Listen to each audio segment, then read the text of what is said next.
Oke, kembali lagi di Ola Podcast bersama saya Fabian dan kali ini saya bersama dengan narasumber yang sangat luar biasa. Kalau beberapa episode yang lalu dengan dokter, kali ini saya dengan salah satu atlet bisa dikatakan atlet renang. Wah, mau tahu selengkapnya? Oke, saya sapa dulu. Salam sehat Kak Teresia. Halo, Halo. aku Tere. Teresia, mungkin bisa dijelaskan dulu ini atlet renang ya?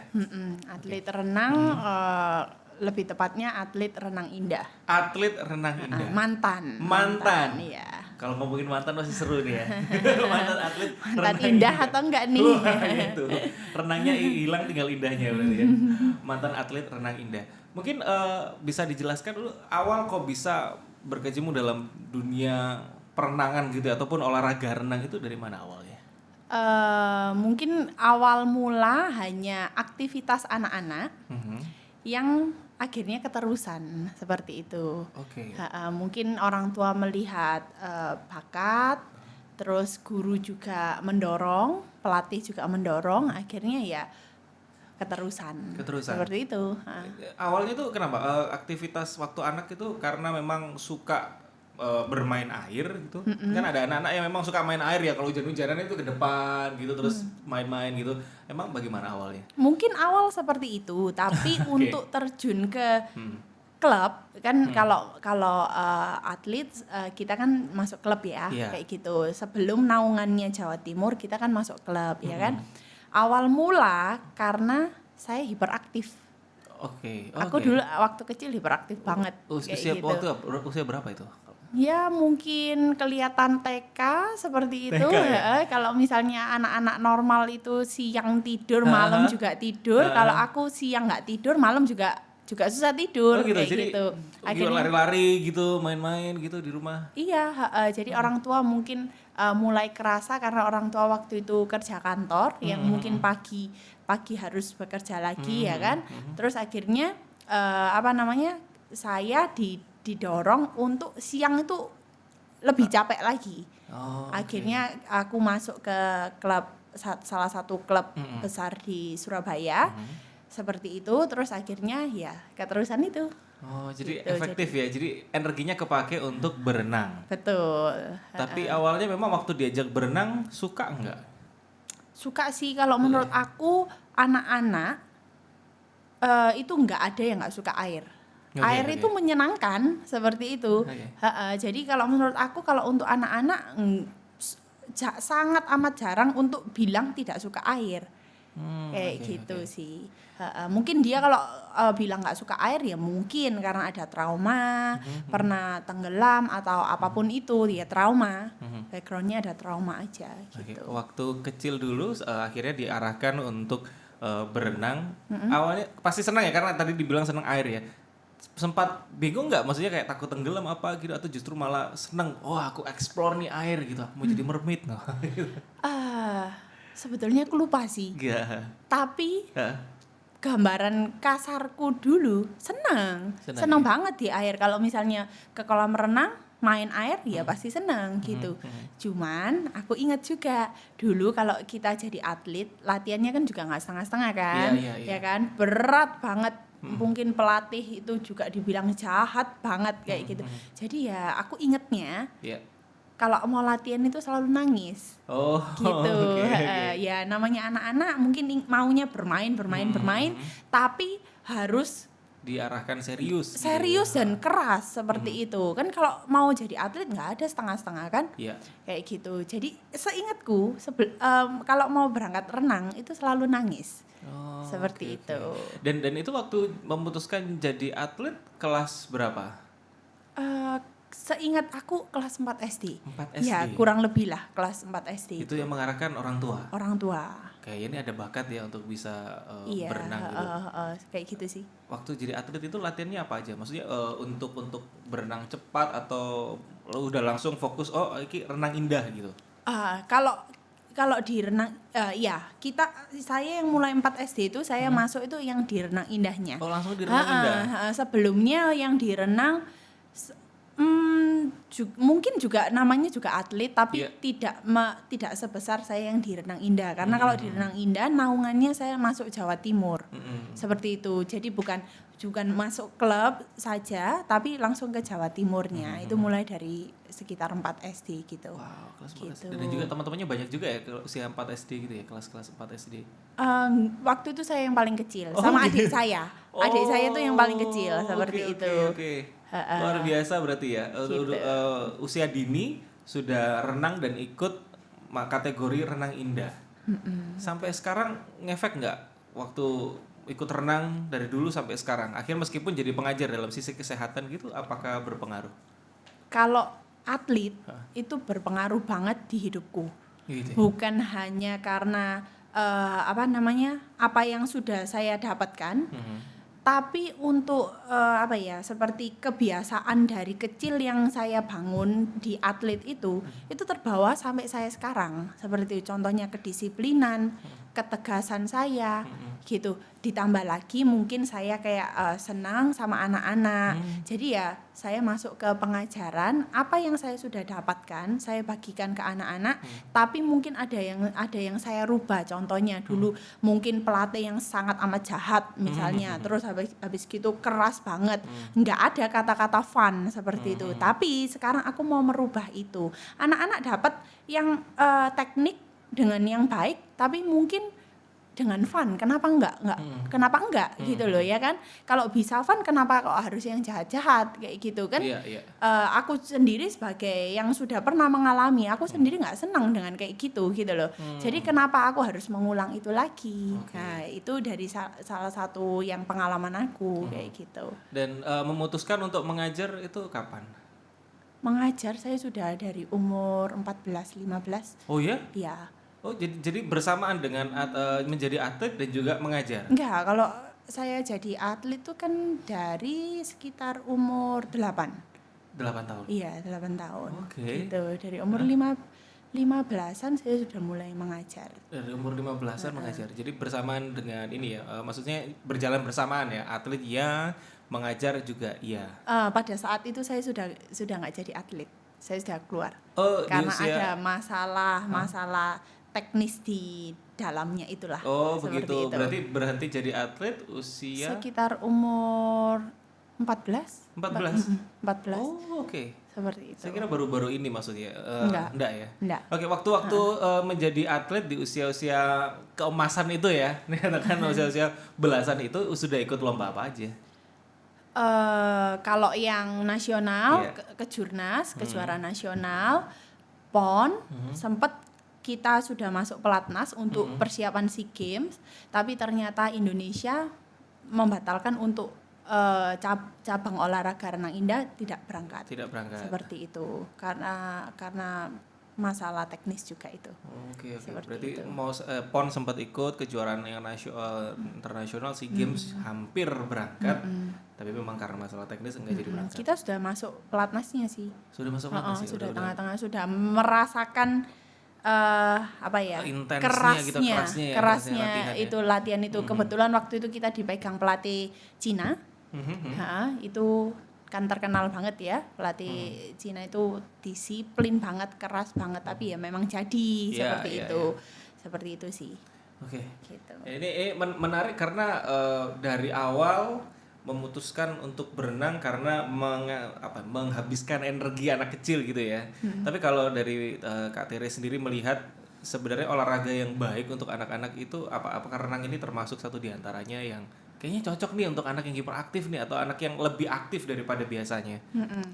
Sebetulnya semua olahraga bagus, ya kan? Tinggal kembali lagi apa yang yang disukai mereka, seperti itu. Lalu apakah bakatnya di situ juga? Apakah itu hanya paksaan dari orang tua? Karena saya lihat banyak sekali anak yang masuk sebetulnya itu hanya paksaan seperti itu. Okay. Karena kebetulan saya bukan hanya pengajar renang. Saya juga pengajar balet. Gitu. Kalau saya lihat, saya bisa bicara seperti itu. Saya juga lihat di balet banyak sekali itu kayak paksaan dari orang tua. Tapi kalau di renang 99% ya anak itu memang suka di air, gitu. Suka bermain air, Suka seperti bermain itu. air. Jadi untuk ada kata-kata paksaan dari orang tua, ya mungkin ada, tapi hanya 1%-nya itu, seperti itu. Tapi mostly anak-anak itu suka di air, seperti itu. Meskipun dipaksa oleh orang tua, akhirnya senang juga karena air ya. Iya, betul. Dan akhirnya diarahkan oleh Kak Terry ini untuk bisa lebih baik lagi. Oke, yang menarik ini kan suka air itu jadi kunci pertama. Terus dilatih gitu. Apa yang dilatih anak-anak ini ketika bermain air? Pasti teknik ya kan, karena orang tua memberi aktivitas anak untuk les renang, pasti tujuannya ya untuk bisa berenang ya kan. Ya, okay. Jadi pasti teknik yang harus dipegang utama seperti itu. Bagaimana cara teknik ini kita masukkan ke anak-anak? Nah, itu yang saya tadi bicarakan secara fun. Secara fun. Gitu, fun banget kayak gitu. Sebelum diolah, sebelum juga pernah mengajar di tempat lain juga. Iya, betul. Dan akhirnya memutuskan untuk diolah Fit Class Club sekarang ya, mengajar ya. Gimana? Fun nggak di situ? Bagus sih. Bagus ya? Olah ini bersih ya kan, tempatnya bagus. Bagus pokoknya. Anak-anaknya bagaimana? Yang datang gitu mereka? Anak-anaknya? Yang ikut kelas renang. Mereka fun juga atau memang ada kesulitan sampai sejauh ini tentang berenang gitu? Kalau kesulitan mungkin ada ya kan, mungkin ada yang backgroundnya dia trauma, pernah tenggelam atau apapun itu pasti ada. Apalagi yang paling bikin kita sebagai pengajar itu berat. Kita kan habis mengalami COVID kan, ya kan? Okay. Anak-anak hasil dari COVID setelah keluar ya kan, itu kan susah banget. Maunya mami, daddy, ya kan, mungkin mbak, sus atau dipegang orang lain, berat banget, susah banget, nggak mau, kayak orang ini asing banget gitu loh. Selama ini dia selalu di rumah mungkin karena COVID, ya itu salah satu kesusahan kita saja seperti itu. Tapi di luar itu kalau kita bisa mengatasi itu, menurut saya nggak ada masalah sih. Paling kecil yang dilatih usia berapa? Ada 6 bulan. 6 bulan? Iya, 6 bulan. Seperti itu. Itu kalau 6 bulan diajarin apa? Ngapung gitu, pakai biasanya baby swim kalau ditaruh di leher gitu cuma ketek-ketek gitu ya. Iya, tapi kalau di sini kita nggak pakai teknik. Pakai gitu. ban itu nggak pakai pelampung nggak pakai pelampung itu. Gitu. Boleh diceritakan gimana kalau untuk ngajarin anak usia 6 bulan gitu, atau mungkin yang paling idealnya tuh untuk anak kecil gitu usia berapa boleh diperkenalkan di air? Sebetulnya dari 1 bulan tuh boleh loh. Oh, ya? Malah kalau di luar negeri itu 1 bulan pemerintah mewajibkan untuk baby swim. Kayak gitu. Jadi karena mungkin renang itu saking bagusnya ya kan, pemerintah pun tahu hasilnya dari berenang, efeknya dari berenang. Di sana mereka mewajibkan baby umur 1 bulan, 1 bulan bukan 1 tahun, 1 bulan untuk berenang. Seperti itu, karena ya mungkin satu negara itu pengen menghasilkan bibit-bibit yang berkualitas, karena efek dari berenang itu bagus banget. Apa itu efeknya? Salah satunya contohnya fokusnya anak, motoriknya anak, perkembangan otak anak itu bertumbuh maksimal sekali. Kalau 1 bulan itu apakah harus di kolam renang atau di tempat kecil tersendiri atau bagaimana?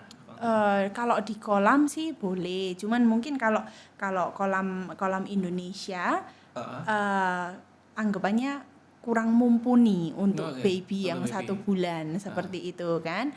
Mungkin harus benar-benar pakai pure water kayak gitu-gitu, kayak nggak ada obat-obatan seperti itu sih. Jadi ada perlakuan khusus lah ya, tapi nggak bisa sembarangan untuk ditaruh di airnya gitu ya. Iya betul, seperti itu.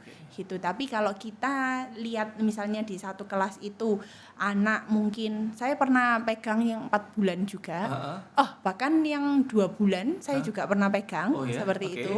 Jadi mungkin kita lebih menjaga agar anak itu nggak sampai keminum air kolam aja seperti itu. Karena gimana dari kita kecil sampai dewasa pun kalau les berenang ya salah satu kecelakaannya ya keminum air ya kan, terminum air. Cuman sepertinya kalau yang baby yang newborn itu kok kasihan banget kalau harus minum air kolam yang berkaporit seperti itu. Jadi kita menjaga tekniknya, kita ganti dengan yang nggak harus dia masuk dulu seperti itu. Tapi tujuannya kita dapat kayak gitu, mungkin dari motorik, perkembangan motoriknya dia, keseimbangannya dia, itu banyak sekali teknik yang kita bisa berikan kayak gitu. Karena itu ngefek banget fokusnya tadi, keseimbangannya nanti untuk dia latihan jalan ya kan, terus habis gitu berfokus dengan pendengaran berfokus dengan mata berfokus dengan otaknya dia nanti. Jadi perkembangan otak anak kalau latihan berenang itu maksimal. Saya rasa juga untuk orang tua pasti akan fokus juga ya, fokus ngeliatin anaknya, jangan sampai anak gue terbang gitu, jadi fokus gitu, kita tegang ya. Tapi yang menarik tahapannya bagaimana sih kalau semisal ini ada teman saya nih baru jadi ayah 1 minggu yang lalu gitu kan, ini bentar lagi 3 minggu 4 bulan 1 bulan anaknya pasti mau diajarin renang kan, itu tahapannya gimana saja untuk mempersiapkan dari awal sampai mungkin advance gitu akhirnya untuk bisa menjadi baik untuk perangsang motorik dan sebagainya. Nah, untuk baby memang orang tua harus mendampingi. Lebih baik kalau misalnya bisa ayah dan ibunya masuk, tapi kalau memang harus 1 orang pun juga nggak apa-apa. Tapi memang tujuannya penyampaian ke baby itu dari orang tuanya. Itu salah satu efek baik dari baby swim, yaitu bonding orang tua dengan anak. Berarti orang tua ikut nyebur gitu? Ikut nyebur.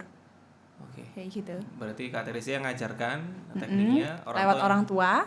Orang tua yang akan menyampaikan. Orang tua yang mengajar ya. Betul. Orang tua yang mengajar yang langsung bersentuhan dengan bayinya. Iya. Tapi Kak Teresia sebagai mentor aja ya, maksudnya memberitahu untuk ini yang betul begini. Jangan seperti itu, seperti itu gitu.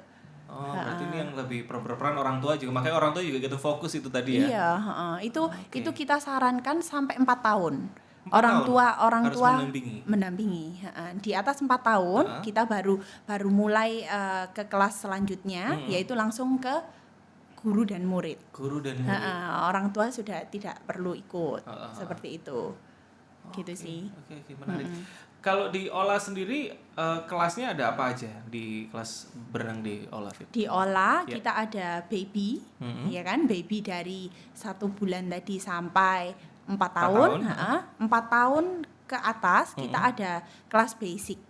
Basic itu nanti juga akan terbagi dari yang benar-benar awal sampai advance. Seperti itu. Lalu ada private kita juga bagi lagi.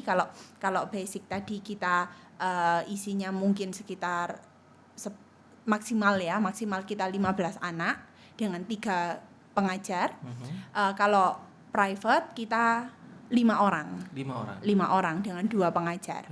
Seperti itu. Ada lagi yang one on one. Seperti itu. Itu latihannya kalau gimana? Kalau baby mungkin bisa digambarkan sedikit-sedikit gitu. Kalau baby swim bonding dengan orang tua itu tadi ya, tekniknya simple gitu. Setelah itu masuk ke basic usia 4 tahun. 4 tahun itu diajarkan mengapung kah atau udah mau style, gaya dada, gaya? Kebanyakan kalau yang memang dia ikutin dari baby menuju ke basic tadi, dia sudah tahu dan sudah biasa di air, ya kan? Tapi banyak juga yang masuk ke kita tidak melalui baby karena dia masuk sudah yang besar, ya kan? Itu tetap kita dari awal kita ajarin pernafasan karena yang bikin nggak enak di air, nafas di udara sama di air, ya kan? Bikin keselak. Kalau misalnya kita di air nggak tahu gimana cara ambil nafas. Belum panik juga gitu ya. Betul, paniknya nggak biasa ya kan? Seperti itu. Jadi awal mula pasti kita ajarin pernafasan. Gitu. Setelah pernafasan kita mulai betulin kakinya yang betul gimana. Itu anggapannya gasnya kita untuk maju, ya kan? Terus kita ajarin ke tangan. Semua seperti itu. Tahapannya itu ya, basic, advance, private, one on one. Iya. Dan itu bisa. Oke, kalau misalnya ada orang tua mungkin yang kayaknya seru nih anak saya bisa renang, tapi saya kok belum bisa, saya mau ikut gitu, start dari basic ya berarti ya. atau memang ada basic itu berdasarkan satu lagi aku yang usia? lupa ngomong, ada kelas dewasa. Ada kelas dewasa. Jadi akan masuk ke kelas dewasa sendiri. Gitu. Okay. Tapi tetap akan kita ajarkan dari yang awal. Yang awal ya. Seperti itu. Yang kelas dewasa ini range usia berapa sampai berapa? Mungkin ada yang mau ikut tapi malu karena usia udah 15 tahun ke atas kita masukin kelas dewasa. Oke, 15 tahun ke atas ya dewasa ya. Ada nggak yang usia udah lansia gitu tapi masih mau belajar renang? Banyak. Oh ya? Banyak banget. Oh ya? Aku ada satu cerita ya. Ada satu nenek-nenek, ya kan? Dia itu memang sudah ada cedera. Tapi dia takut masuk air. Jadi dia mau belajar di kolam hanya jalan dulu loh. Jadi dia jalan, bukan bergaya renang, tapi hanya jalan. Jalan di air. Jalan di air. Karena air itu salah satu sarana paling bagus untuk semuanya. Untuk dari bayi tadi yang merangsang motoriknya, terus stimulasi dan lain sebagainya, sampai ke pengobatan kalau untuk dewasa atau orang tua. Seperti itu. Jadi air itu sarana paling bagus untuk itu semua. Seperti itu. Terus neneknya kabarnya sekarang gimana? Masih jalan atau sudah bisa berenang? Sudah lumayan, sudah bisa berenang. At least satu gaya lah ya kan. Oh gitu. Berarti basic sama sekali nggak bisa renang berarti ya? Nggak bisa. Nggak bisa sama jalan ya, sekali. awalnya jalan. Awal mula dia mau belajar renang pun karena cedera. Karena cedera. Cedera apa? Kaki, pinggang? Tulang belakang. Tulang belakang. Tulang belakang yang hampir dia nggak bisa jalan. Oh begitu. Iya. Bahkan sekarang dia sudah bisa jalan tanpa tongkat. Oh oke. Berarti sebelumnya nenek ini punya cedera di punggung, menggunakan alat bantu tongkat untuk jalan. Iya. Untuk jalan. Setelah itu akhirnya memutuskan untuk renang. Awalnya belajar jalan di dalam air nginjek ini ya. Setelah itu akhirnya bisa berenang. Iya betul. Dan efek punggungnya itu sakitnya hilang. Berkurang, pasti berkurang. Usia berapa kalau boleh tahu? 60? 70 ke atas. Oh iya, 70 ke atas. Seperti itu. Makanya aku kenapa mungkin bisa menjawab yang tadi, kenapa kok kamu milih berenang, ya kan? Iya. Karena menurut aku berenang itu olahraga yang bagus, ya kan? Fun juga. Terus bisa untuk cewek cowok. Untuk segala usia. Gimana pun kita perlu untuk berenang itu. Gitu. Oke, ya mungkin buat Ola Fit ataupun kawan-kawan yang nonton di podcast ini mungkin bisa dikasih ini apa alasan saya ini harus ikut renang gitu. Pentingnya apa sih buat saya gitu, apalagi mungkin aktivitas saya ini sibuk nih misalnya nggak meluangkan waktu, nggak bisa meluangkan waktu untuk renang, tapi kayaknya aku harus memilih renang. Ini kenapa? Ini untuk apa? Untuk dewasa atau dewasa? Untuk dewasa. Kalau aku sih ya pertama sih nggak harus berenang sebetulnya. Okay. Olahraga apapun yang menurutmu fun yang ya? kamu sukai apapun itu. Cuman kalau di renang itu kita sangat minim cedera. Karena di air juga kan, ya kan? Olahraga fun, minim cedera. Terus why not? Kita nggak bisa berenang, gitu kan? Jadi menurut aku harus bisa berenang dong, gitu. Biasanya tuh malu gitu, aku udah gede nggak bisa berenang gitu. Terus gimana ya, takut nanti? Enggak sih, enggak ada kata terlambat untuk belajar. Pokoknya motivasinya nenek-nenek tadi ya. Usia 70 makanya 70 lebih aja masih mau belajar kan? Masih mau belajar dan bisa berenang. Gaya apa yang dia bisa waktu itu? Gaya kata itu paling gampang ya memang ya. Betul. Ya karena kena semua ya, bagaimana dia nendang, kena pinggulnya juga. Sebetulnya kalau untuk yang sudah punya sakit tulang itu gaya bebas. Gaya bebas tuh bagus sebetulnya. Kakinya gini kan. Cuman karena keterbatasan gerak sudahan dengan umur segitu, jadi kita beri yang gaya kata dulu, karena gaya kata itu bisa digerakkan secara pelan. Seperti itu. Tapi kalau gaya bebas kita maunya harus gerak terus gitu. Jadi kita lihat kemampuan orang juga seperti itu. Gitu sih. Berarti kalau mau ikut di Ola, apakah ada tesnya dulu nih? Aku kemampuannya sampai seberapa gitu, baru nanti bisa masuk kategori A, B, C gitu. Betul. Pasti ada itu. Ada tesnya, ya? Itu untuk spesifik aja biar kita nggak salah maksudnya kalau ternyata dia sudah bisa di level ini, ngapain kita ulang lagi dari awal seperti itu. Tapi semua yang masuk ke ke tempat kita pasti akan nilai dulu.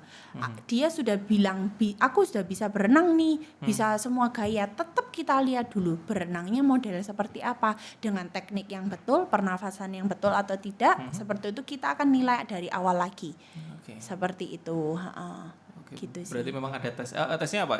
Selain interview, praktek langsung ya? Praktek. Kita nggak ada interview, langsung praktek. Di gitu. hari pertama daftar. Iya, jadi gitu. mau latihan gitu nanti cek dulu, ayo renang dulu gimana nanti. Oke, next mungkin masuk kategori ini. Iya, betul. Ya gitu sih, gitu aja. Menarik ya, luar biasa. Jadi untuk teman-teman mungkin yang mau ikut atau mau memutuskan untuk oke, saya mau belajar renang ataupun olahraga ini minim cedera. Mungkin untuk ada kondisi-kondisi tertentu yang mau ikut tapi takut, jangan takut. Air itu bersahabat. Nah, itu ya. Fun juga. Fun juga menyenangkan. Saya yang paling senang renang karena olahraganya tidak berkeringat ya. Iya, kan kena air ya. Dan juga memang kalau pengalaman saya pribadi ketika ikut renang beberapa kali ya latihan gitu membantu sekali untuk pernafasan memang ya. Pernafasan jadi lebih kuat ya. Dan itu harus rutin. Oke, kalau semisal ada memutuskan untuk ikut berenang atau oke, aku udah bisa renang dan informasi ini berguna sekali buat saya. Tapi yang ideal 1 minggu tuh berapa kali untuk berenang? 2. Kalau menurut saya 2. 2 ya. Jaraknya berarti misalnya Senin berenang. Berarti hari apa? Kamis atau selang berapa hari?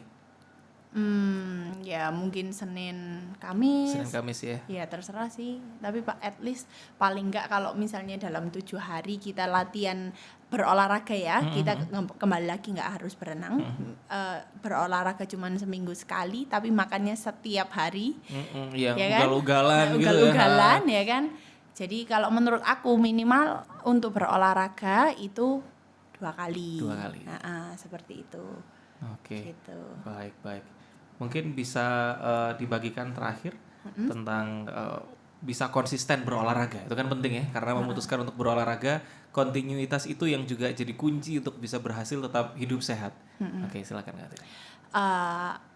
Ini apa tadi? Untuk tetap konsisten berolahraga, ada tips nggak untuk bisa tetap konsisten berolahraga? Kalau menurut aku, kita bangun mindset dulu ya. Untuk apa sih kita berolahraga? Untuk cuman buang waktu atau untuk apa aja?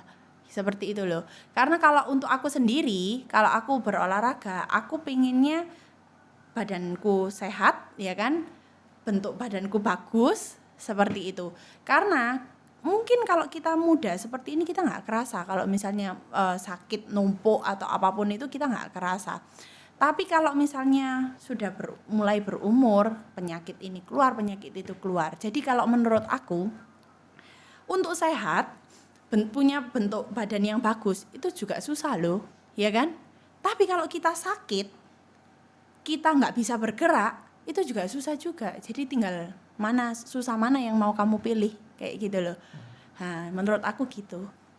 Lebih gitu baik sih. Susah untuk meluangkan waktu berolahraga daripada susah bangun tidur karena di rumah sakit. Wah, iya kan? jangan sampai seperti itu ya. Gitu. Oke, baik. Terima kasih untuk waktunya Kak Tere. Mudah-mudahan yang mendengar memutuskan untuk saya mau olahraga renang karena saya suka main air gitu. Apalagi mungkin cuaca mendukung panas gitu. Betul. Ya. Cuacanya panas. Masuk air seger kan? Seger ya. Waduh, banyak kolamnya teman-teman dikasih es gitu. Itu juga seger. Oke, thank you Kak Tere. Thank you. Untuk waktunya. Jadi kawan-kawan Olah Podcast, kita akan ketemu lagi di episode selanjutnya, akan membahas tentang kesehatan dan pastinya berhubungan dengan olahraga dan olah tubuh kita supaya tetap fit seperti kawan-kawan yang ikut di Olah Fit Club. Oke, saya Fabian Udistira, sampai ketemu lagi di episode selanjutnya. Thank you Kak Tere ya. Thank you. Sampai ketemu Bye-bye. lagi.